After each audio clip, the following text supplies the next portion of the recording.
gushimira Imana imutegurira. Zaburi ya 23 iravuga ngo Uwiteka niwe mwungeri wanjye sinzakena.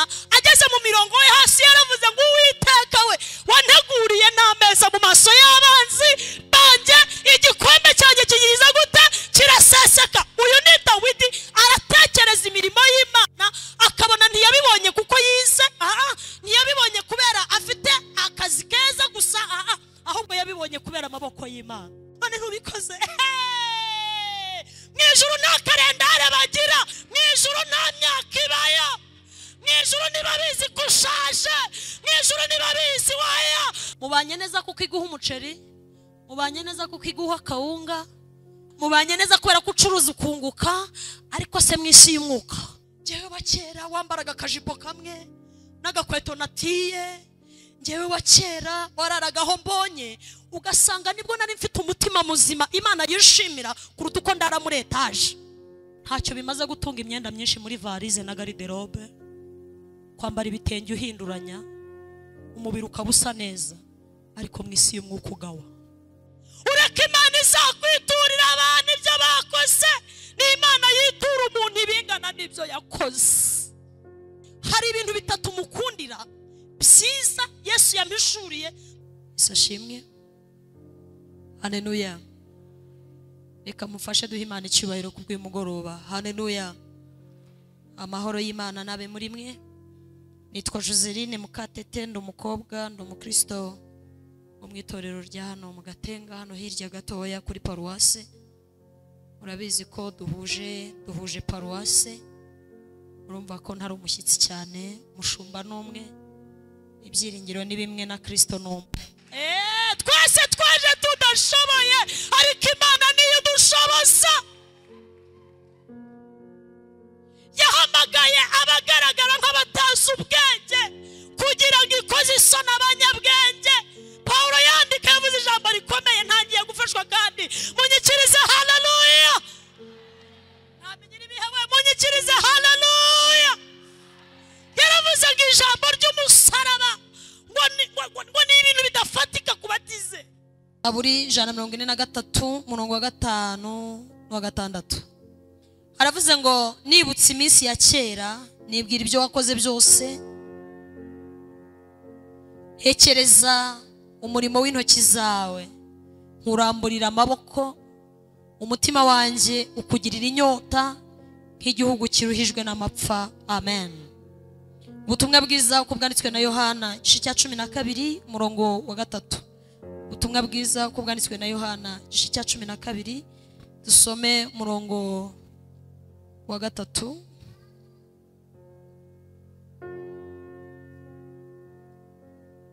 Dusome mu izina rya Yesu. Ubutumwa bwiza uko bwanditswe na Yohana igice cya 12 murongo wa 3. Aravuze ngo Mariya yenda igice cy'indatira y'amavuta meza y'amadahano y'agati kitwa narada y'igiciro cyinshi cyane, ayasiga ku birenge bya Yesu, abihanaguza umusatsi we, inzu yose itamamo ayo mavuta. Nuko Yuda Iskariyota, umwe mu bigishwa be wendaga kumugambanira, aravuga ati niki gitumye ayo mavuta atagurwa idenariyo 300 ngo bazifashisha abakene? Icyatumye avuga atyo si ukubabarira abakene, ahubwo nuko yari umujura kandi ari we wari ufite umufuka w'imiya akiba ibyo babikagamo. Yesu aravuga ati nimumurekere ayabikire umunsi nzahambwa, kuko abakene muri kumwe nabo iteka, ariko ngiyeweho ntituri kumwe iteka. Abantu benshi b'Abayuda bamenye ko ahari baraza, icyakora si ku bwa Yesu gusa, ahubwo no kugira ngo barebe na Lazaro yazuye. Amen. Dusoreze mu rwandiko Paulo yandikiye Abikorinto rwa mbere igice cya mbere murongo wa 26, hanyuma dusobanura aya magambo nk'uko Umwuka wera yaduhaye. Dusenge rwose. Rwa mbere rw'Abikorinto igice cya mbere murongo wa 26, dusome mu izina rya Yesu. Haravuze ngo muzirikane guhamagarwa kwanyu bene data, yuko abo ubwenge bw'abantu bahamagawe atari benshi, n'abakomeye bahamagawe atari benshi, n'imfura zahamagawe atari nyinshi, ahubwo Imana yatoranije abaswa bo mu isi ngo ikoze isoni abanyabwenge, kandi yatoranyije ibinyantege nke byo mu isi ngo ikoze isoni bikomeye, kandi n'ibyoroheje byo mu isi n'ibihinyurwa n'ibitariho Imana yabitoranyije ngo ibihindure ubusa, ihindure ubusa ibiriho, kugira ngo hatagira umuntu wirata imbere y'Imana.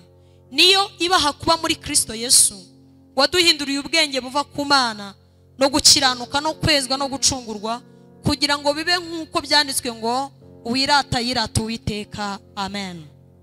Munyikirize amen. Meruka hano muri itorero abantu baho bafashwa bakunda ijambo ry'Imana. Ndabizi ko mutahindutse kubera ko Yesu wacyagiye ni nawe Yesu wubu. Mwami Yesu. Amen. Muranyikiriza birakunda? Munyikirize amen. Umuntu wese ufite ijwi ryo kuvuga nyikirize amen. Yego. Ni byiza ko dufatikanya kuko ibya Yesu no gusangira. Amen. Tuganira aya magambo avuga ngo wowe wa kera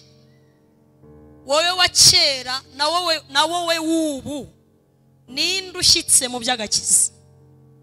Aha.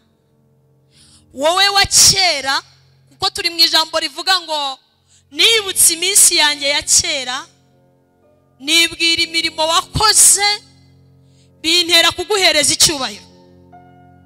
Noneho tubihurize muri iri jambo rivuga ngo wowe wa kera na wowe wubu ninde ufite imbaraga muri Kristo.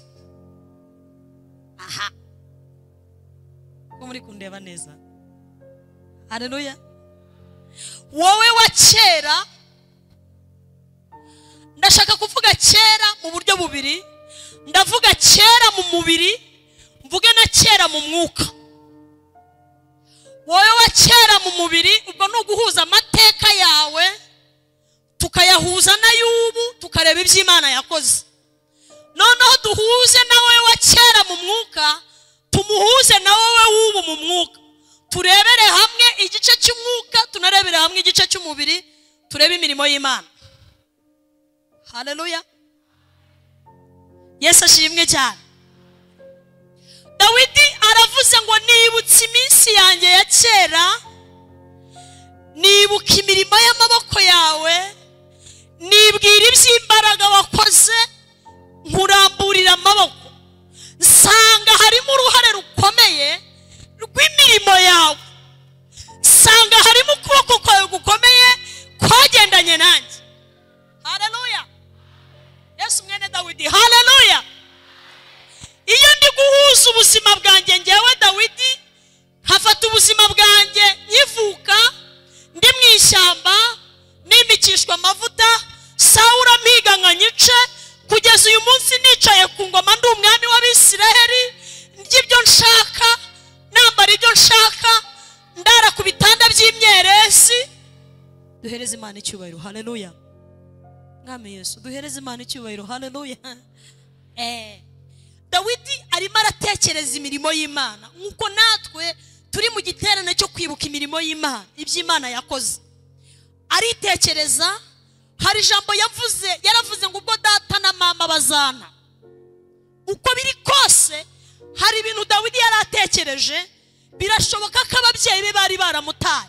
Yaravuze ngo ubwo data na mama bazana, Uwiteka azantarura. Biravuze ngo kubaho kwa Dawidi, ubuzima bwa Dawidi ntiburi mu gaciro k'ababyeyi be, ntiburi mu gaciro k'umuryango we. Kubaho kwa Dawidi agaciro kabyo kari mu Mana. Niyo mpamvu ashobora kugerageza uko ashoboye kose kugira ngo atiteranya n'Imana, kuko abizi ko ishingiro ryo kubaho kwe ari Imana. Muraza kunyumva nta kibazo. Dawidi agomba kugerageza uko ashoboye kose mu mbaraga ze no mu ntege nke ze, akagerageza uko ashoboye akabana n'Imana neza, kuko abizi neza ko gukomera kwe, agaciro ke byose biri mu Mana. Arabizi ko nta muryango afite, ba Shama ntibamwitayeho, ba Eliyabu ntibamwitayeho, ba Aminadabu ntibamwitayeho, yibera mu ishyamba. Aravuze ngo iyi Mana yanyimikishije amavuta ikangira umwami, ngomba kuyikomezaho nkabana nayo neza. neza kuko gukomera kwanjye niyo. Iyi Mana muyikomezeho, gukomera kwanyu niyo.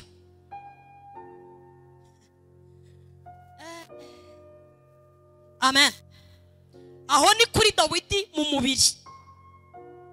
Imana yamuhinduriye ubuzima, imukura mu ishyamba, iramuzana, imugira umwami, imugira kwa kundi abo umwami, aryama heza, arya byiza, yambara neza nk'umwami, kameme bamukomera amashyi nk'umwami, baramuririmbira, afite abaririmbyi baririmba, afite murabizi ibintu bibi bwamuko bimera.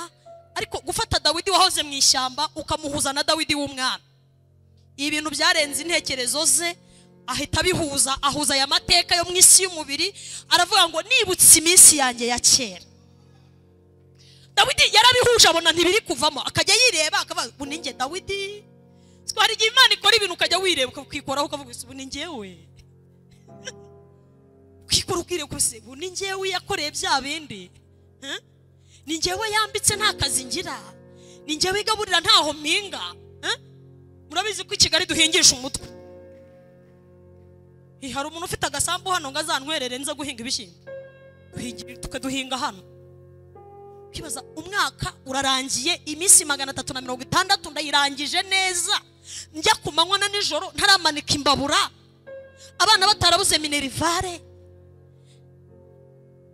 ntaratoragura amashashi muri uyu mujyi wa Kigali, ntagira akarima munsi, umva nta na dodo munsi y'igikoni, nta n'akarima k'igikoni ugira. Akarima k'igikoni kabana hano hirya ni hano hepfo nako, aho duhahira dodo z'ijana, iza desa, iza senyisa, wenda n'abahahira mu isoko rikuruda i Kigali hari Nyarugenge, mwese niho muhinga hariya. Dawidi atekereje ibyo abona harimo amaboko y'Imana.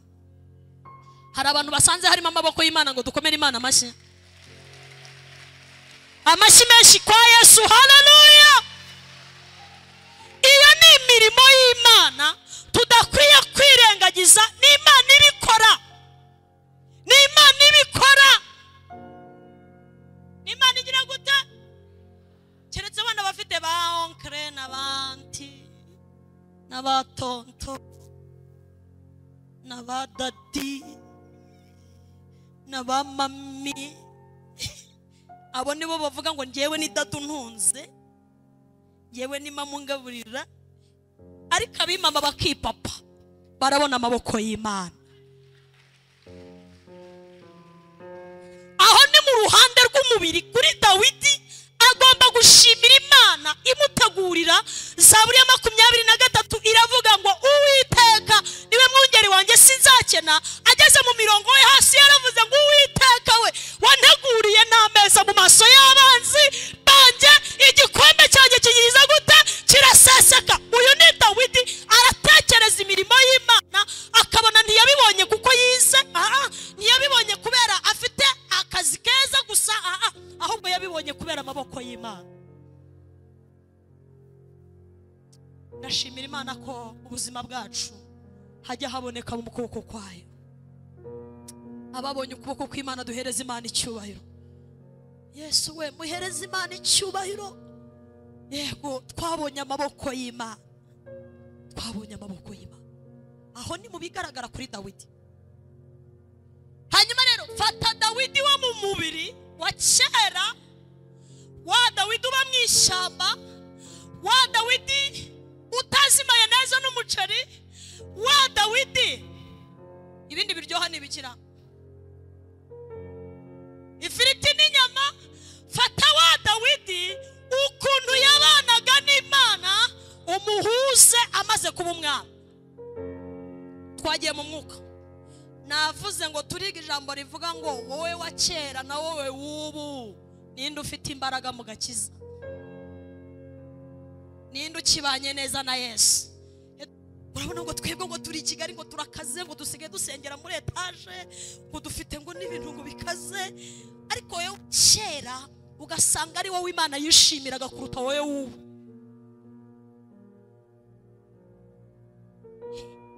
Jewe wa kera wambaraga akajipo kamwe n'agakweto natiye, jewe wa kera wararagaho mbonye, ugasanga nibwo nari mfite umutima muzima Imana yishimira kuruta uko ndara muri etaje.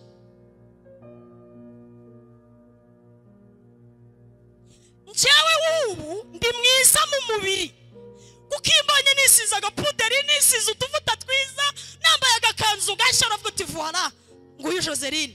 Ariko mu isi y'umwuka iby'umubiri n'iby'umwuka birahura.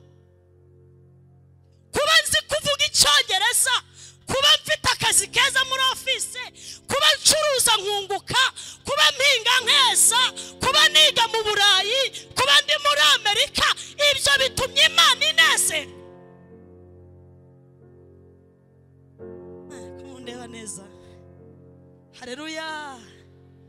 Munyikirize haleluya.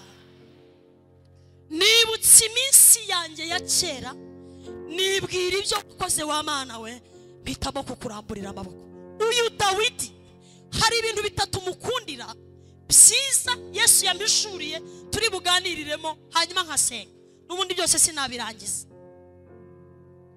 Ikintu cya mbere Dawidi afite cyiza gikomeye, azi kuzirikana ineza y'Imana mu buzima bwe. Arabizi ko kubaho kwa ari Imana, niyo yacumuye, niyo yagize intege nke, arabimenya ko Imana ari imubeshejeho. No mu gihe cye cy'intege nke yihuta kuyegera akayibwira ngo Uwiteka we, ntunkureho umwuka wawe wera, ntushyire kure y'amaso yawe, urabizi ni wowe mutabazi wanjye uhereye kera. Dawidi ajya azirikana ineza y'Imana, arabizi ko byose biri mu Mana. Ndafashijwe n'ukuri, ndafashijwe n'ukuri. Munyikirize haleluya, haleluya.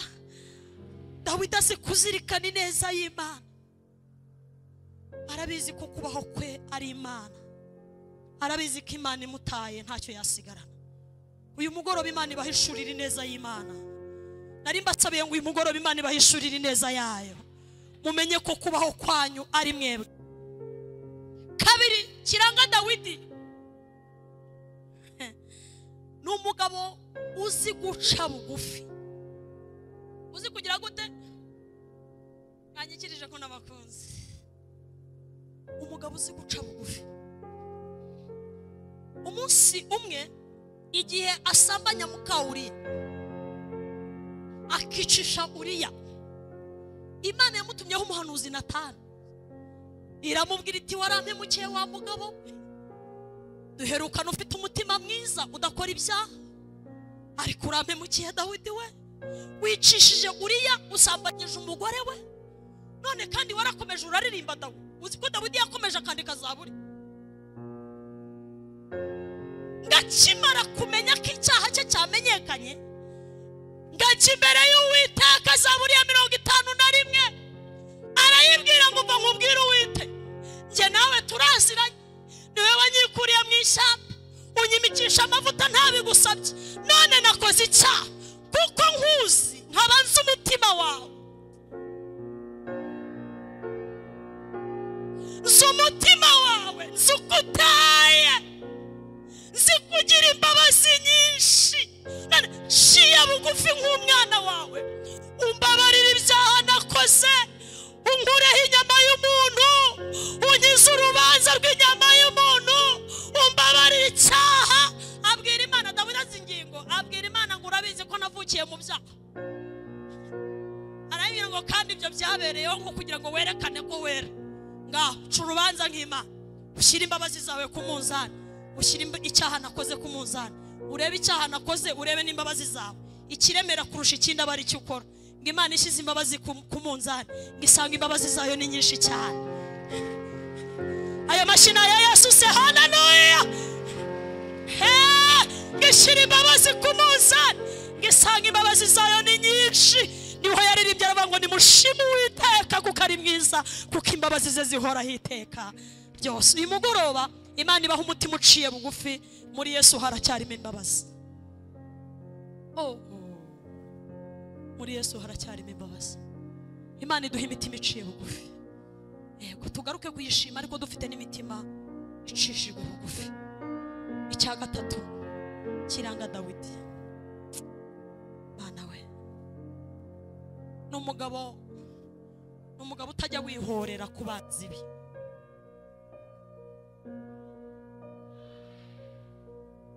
Umugabo utajya wihorera ku banzi be ategereza ngo Imana izamuhorere. Ntasenga amasengesho y'abamene Imana barimbagure atikagure bashwiragize bashwanyaguze. Dawidi abwira umugabo w'ingabo Yowabu aramubwira ngo Shimeyi mwihorera ntuke. Ahari Uwiteka yabyemeye kantuka. Ntago nshobora kwihorera kuri Shimeyi. Niba Imana yemeye kunyuza muri Shimeyi nga ntuke, mwihorere. Uwiteka azamporera, Uwiteka azamporera, Uwiteka azanyishyurira. Uyu mugoroba mugira umutima wa Dawidi witwa kutihorera, mureke Imana ibahorere. Duhereze Imana icyubahiro. Yo, abakwanga ntubange ubakunde, abaguhemukiye ntubahemukire muri uyu mwaka. Abakuvuze nabi ntuzabavuge nabi, abakwambuye ntuzabambure, abakurogeye ntuzabarogeshe, abakuvuze nabi ntuzabavuge nabi. Ureke Imana iguhorere, ureke Imana izakwiturira abantu ibyo bakoze. Ni Imana yitura umuntu ibingana n'ibyo yakoze. Umva ndi gufashwa kandi munyikirize amen. Ibi nibyo tugomba kwigira kuri Dawidi, tugasubiza amaso inyuma iby'Imana yakoze, tugatekereza imirimo y'Imana, tugahereza Imana icyubahiro, ariko tuzi ibyo turimo turakora, tukagaruka gushima, ariko tuzi agaciro k'iby'Imana yakoze mu buzima bwacu. Iri jambo twasomye muri Yohana 12 ndi kwihuta kandi ugira ngo singiye no gusoza se. Twese haleluya, munyikirize torero haleluya. Uyu mugore witwa Mariya yahishuriwe urukundo rw'Imana muri Kristo, ahishurirwa ineza y'Imana muri Yesu. Ngareba ubwiza bwa Yesu abona nta wabyitayeho. Uru ni urugendo Yesu yari yakoze azi Betaniya, umuhango w'Abayuda. Iyo bakiraga abashyitsi, babakiraga umushyitsi bubashye cyane, bamwakiraga mu buryo bubiri. Kubera ko iriya kiriya gihugu ni igihugu cy'ubutayu kibamo ivumbi ryinshi n'imicanga n'imisenyi. Iyo wazaga uri umushyitsi bakubashye bagukunze cyane, babanzaga kugusiga amavuta, bakagukarabya bakagusiga amavuta. Kabiri bakagusuka amavuta mu mutwe nk'ikimenyetso cyerekana ko uri umushyitsi bubashye. Yesu azi Betaniya ngo yaraje aje kureba Lazaro. Iyo usomye mu gice cya 11 usanga naho yaramaze kuzura Lazaro, hanyuma ngo ku gice cya 12 agaruka aje kubasura Mariya na Marita na Lazaro wari wazutse.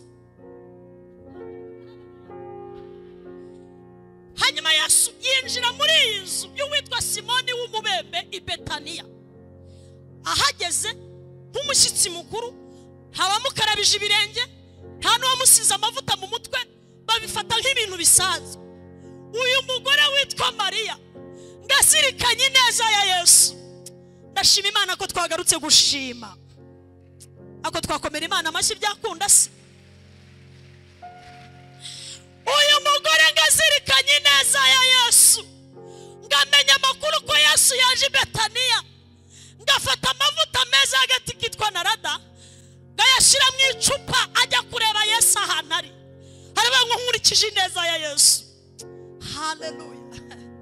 Nkurikije ibintu Yesu yankoreye, sinamuha ibintu bya pirate, reka muha amavuta meza ahumura nubwo ahenze, ariko ndayasuka ku birenge bya Yesu yishimye.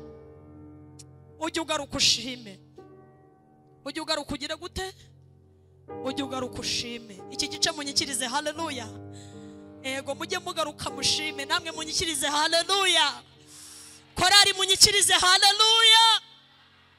Kandi muzana ibintu by'imbaraga, muzana ibintu bihenze, kuko Yesu yatugiriye neza. Muzana amaturo ashyitse, muzane kimwe mu 10 gishyitse, n'indi mirimo yose uko tuzamushimira dukurikije ibyo dukoreye. Twese amen.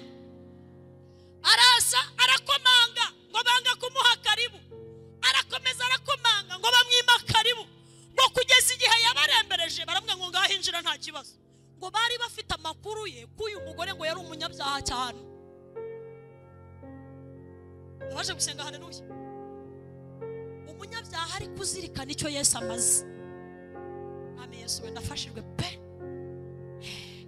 Umunyabyaha ari kuzirikana urukundo rw'Imana, umunyabyaha uzirikana icyo Yesu yakoze.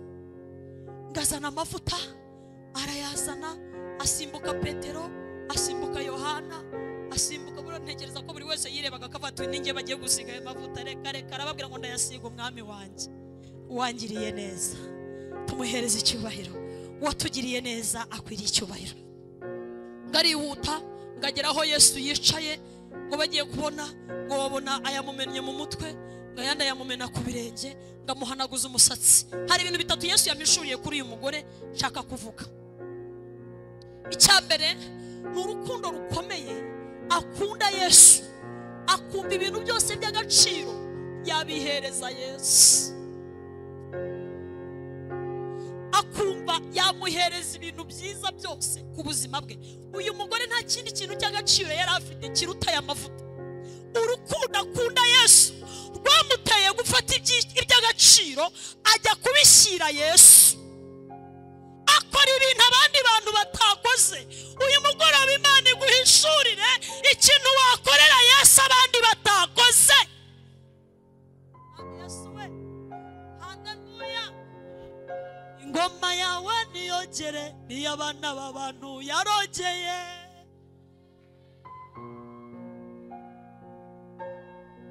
Ingoma yawe niyogere, niyo abana b'abantu yarogeye.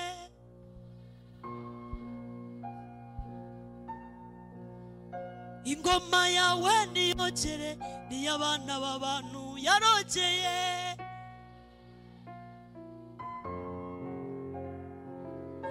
Uyu mugore ngajyana amavuta kubera urukundo. Icya kabiri, guhanaguza Yesu umusatsi byari bishuye ko undi murabizi umuntu yagukoze mu mutwe abagusuzuguye. Siko mwe mubizi? Umuntu agukoze mu mutwe wenda atari gukogosha cyangwa se aribyo wateguye, ubundi umuntu ugukoze mu mutwe abagusuzuguye. Ariko urukundo umugore yakunze Yesu rwatumye ibyo yitaga agaciro kuri we n'icyubahiro abitakaza kugira ngo ahereze Yesu icyubahiro. Uyu mugoroba Imana iguhishurira igikorwa kitarakorwa n'undi muntu, ugikorere Yesu. Mwami we, Imana iguhishurira ikintu kitarakorwa n'undi muntu kubera urukundo ukunze Yesu, ukimukorere. Twese amen. Niba ari ukuririmba umuririmbire, niba ari ukumucurangira umucurangire, niba ari ukumubyinira umubyinire, niba ari ukumuha amaturo uyamuhe, nuzirikane neza ya Yesu. Pawulo yavuze ijambo rikomeye abwira abakorino, yababwiye ngo nimuzirikane guhamagarwa kwanyu, ngo kuko abahamagawe muri mwe atari benshi, ngo n'imfura zahamagawe si nyinshi, ngo n'abanyabwenge bahamagawe si benshi, ngo kuko Imana yatoranije ibinyantege nke, ngo kugira ngo ikoze isoni ibinyembaraga.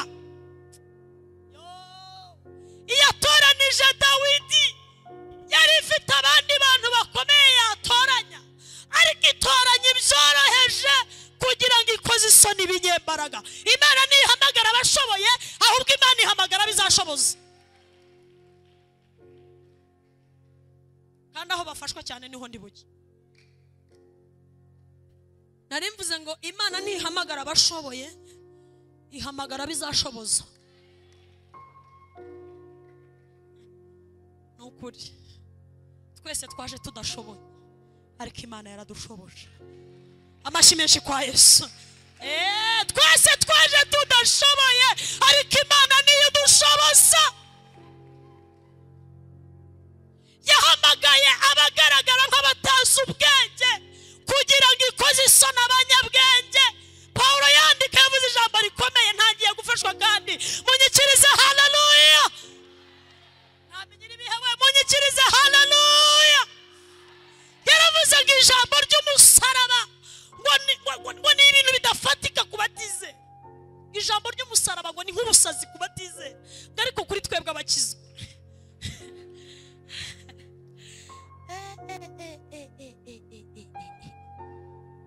Kumbe yaduhamagaye tudashoboye ahubwo iradushoboza. Abo yashoboje nkanjye munyikirize amen. Ninde wari uzi ko yamara iminsi 365 akijijwe? Utaranywa kambuca, utaranywa byeri, ariko Mana waradushoboje n'ukuri. Kandi n'uwo byabayeho Imana yamusezerana isezerano ry'imbabazi. Hari rarenga muri Kristo haracyarimo imbabazi. Uyu mwaka ushobora kuwusoza nawe ubaye mu bantu Imana ishoboza. Ndafashijwe n'ukuri kwiyera. Munyikirize haleluya. Hari rarenga muri Kristo haracyarimo imbabazi. Reka nkubwire ijambo ryiza riguhumuriza. Ku Mana nta kalendari bayo. Mu ijuru ntibaserebura ngo umwaka urarangiye, ahubwo mu ijuru baserebura kuko wanesheje. Ariko Mana ubuse ninde wababwiye ko mu ijuru barangiza umwaka bakarya inyama? Ibyo ni iby'inaha. Mu ijuru waguze imodoka nta wabyina. Abamarayika ubu babyina ngo kuko waguze imodoka. Ubuse niyihe nzu wakubaka ikaruta iyo Yesu yubakira abamwizera kweri? Ituma abamarayika bavuza impundu ngo runaka yujuje inzu. Ibyo ni iby'inaha i Kigali. Ariko mu ijuru banezezwa no kwanesheje icyaha. Amen. Mukomere Imana amashyi mutabishaka.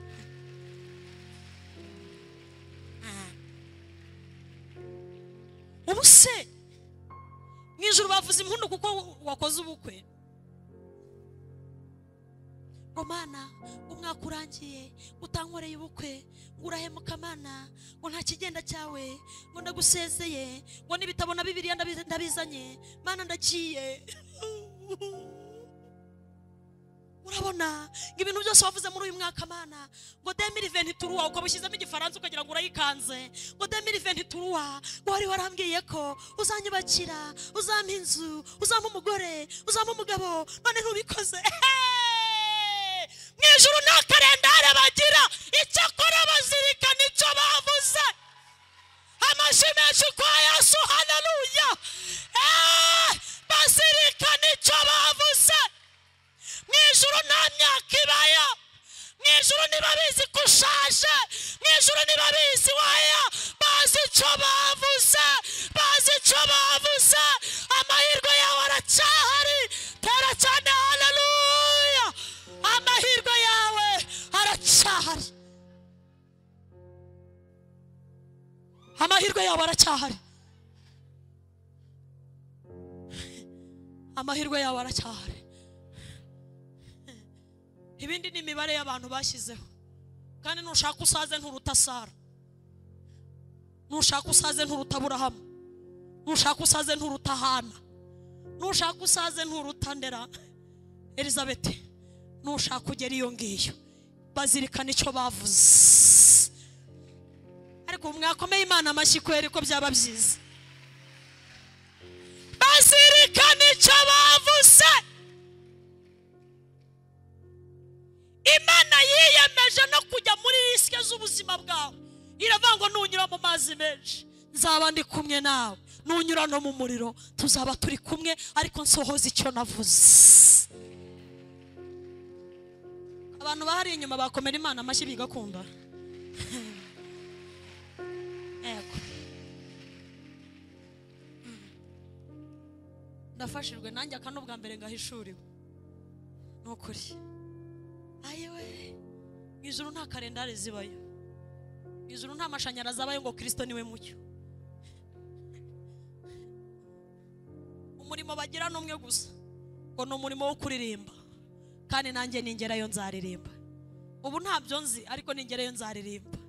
Nibizaririmba baze ntabwo mbizi, nibizaririmba ruto ntabwo mbizi, nibizaririmba tenoro ntabwo mbizi. Icyo nzi nuko Imana izaturirimbira. Mana ndagusaba iherezo ryiza, Mana ndagusaba iherezo ryiza. Zumve iyo ndirimbo uzaturirimbira, zumve ku ijwi ryawe ryiza urimo kuririmba. Zumve iyo ndirimbo uzaturirimbira.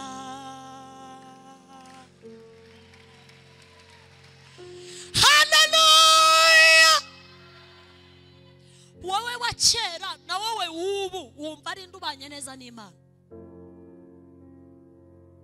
Aha, mubanye neza kuko iguha umuceri, mubanye neza kuko iguha kawunga, mubanye neza kuko wabyibushye, mubanye neza kuko wize ukabuzi kuvuga Icyongereza n'Igifaransa, mubanye neza kuko abana bawe yabajyanye hanze, mubanye neza kuko umugore wawe ega, mubanye neza kubera ko ucuruza ukunguka.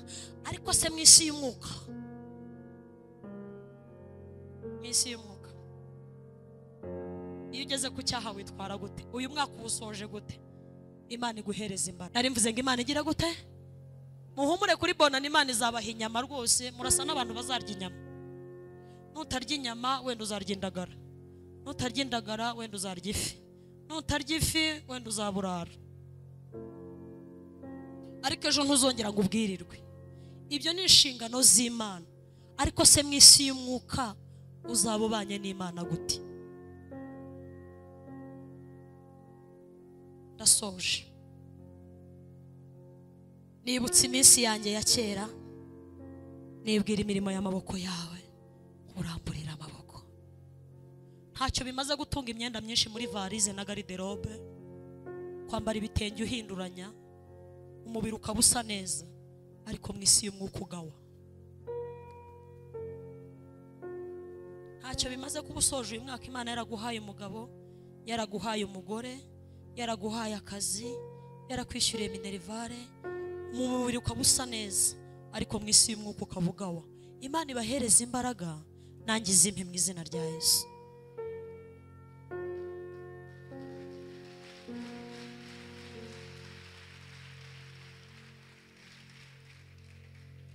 Yego, yego. Ntacyo bimaze gukora anniversaire bakambyinira ko Joseline yakuze, yagize imyaka myinshi, ariko ndi kubyina mu mubiri gusa, mwisi y'umwuka ntarakuze.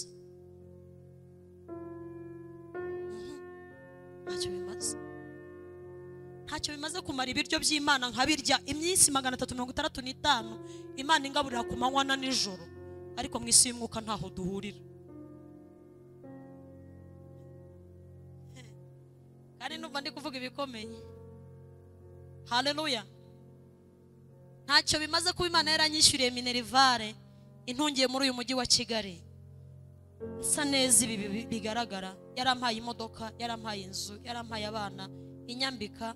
Naraguze imyenda myinshi muri uyu mwaka, naraguze mitiyu nyinshi. Nta kibazo mfitanye n'Imana, ariko mwisi y'umwuka ntacyo mpfana nayo. Nari mvuze ngo Imana ibakomeze nanjye ngomeze.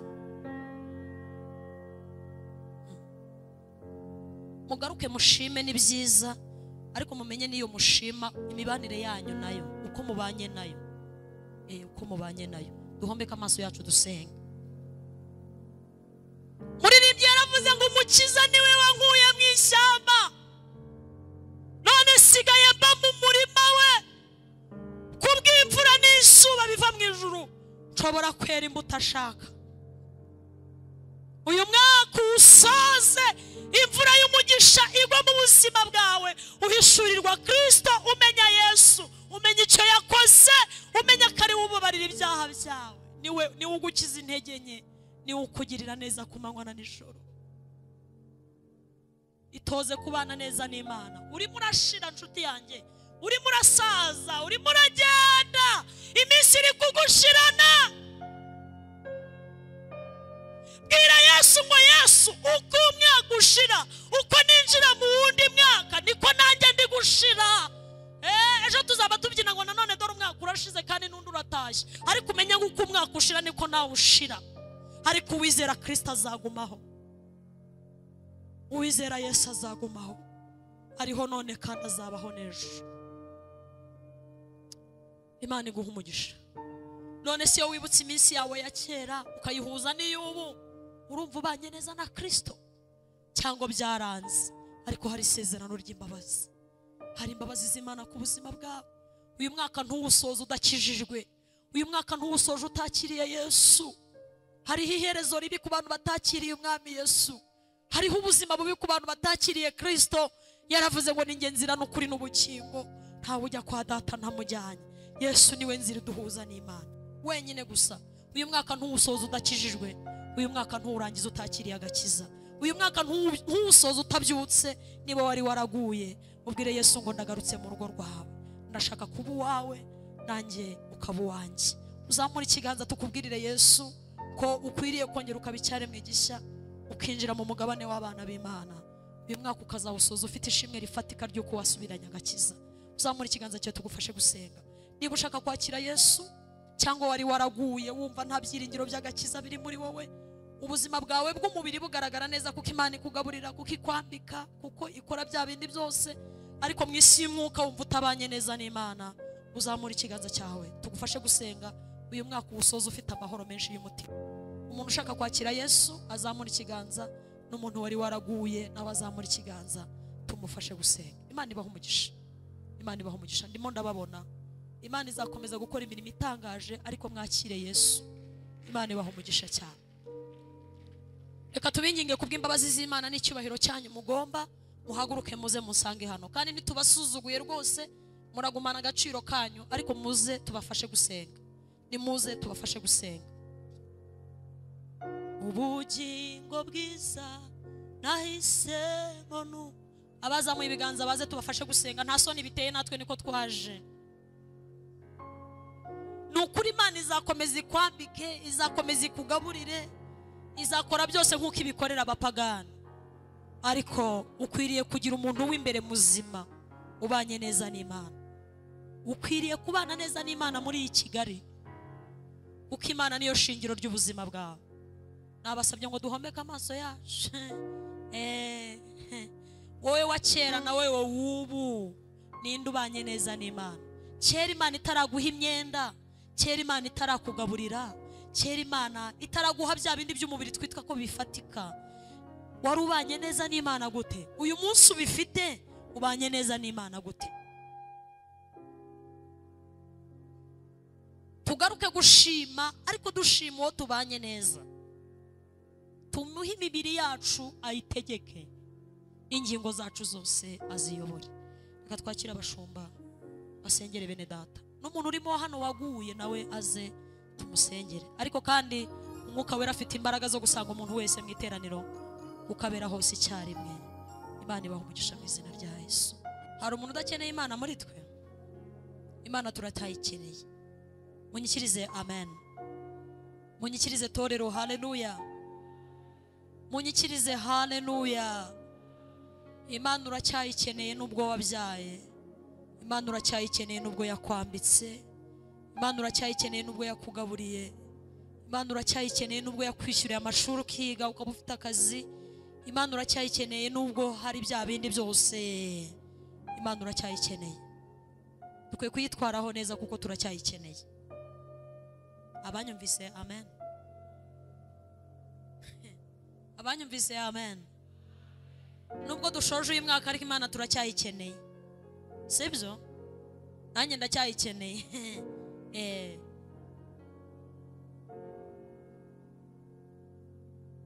Imana uracyayikeneye. Imana uracyayikeneye maze. Imana turacyayikeneye. Numva Umwuka Wera ari kumbwira ngo Imana turacyayikeneye. Muyitwareho neza, turacyayikeneye. Mana mu izina rya Yesu. Mana Data ishobora byose, se w'imibiri, ibifite umubiri byose n'ubugingo, ibihumeka byose nibigushime. Turagushimiye kubw'ijambo ryawe.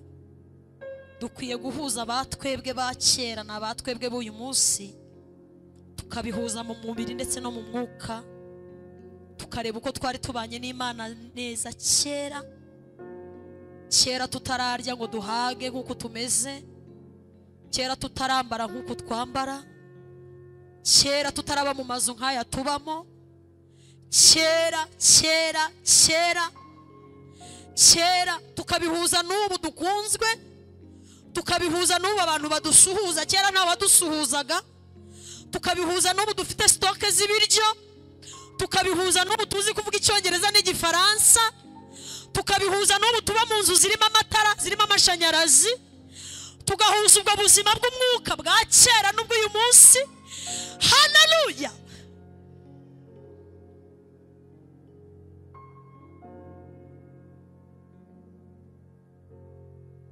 Udushoboze kuba abana b'Imana, tugumane nawe kuko udahinduka.